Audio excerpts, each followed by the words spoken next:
बिस्मिल्लाहिर्रहमानिर्रहीम।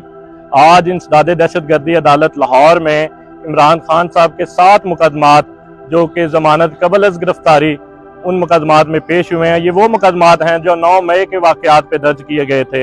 इसमें हमारी इस्तदा ये थी कि इमरान खान साहब की हाज़िरी से इस्तिस्ना, ज़ाती हाज़िरी से इस्तिस्ना की दरख्वास्त जो है वो कबूल की जाए और इमरान खान साहब को की ज़मानत में तोसी की जाए। इमरान खान साहब को अटक जेल से अदालत में पेश करने का हुक्म जारी किया जाए, जिसमें ऑनरेबल कोर्ट ने हमारी इस्तदा ज़ाती हाज़िरी से इस्तिस्ना की दरख्वास्त कबूल कर ली है और इमरान खान साहब के केसेस में जो तोसी की है वो 11 अगस्त तक की है।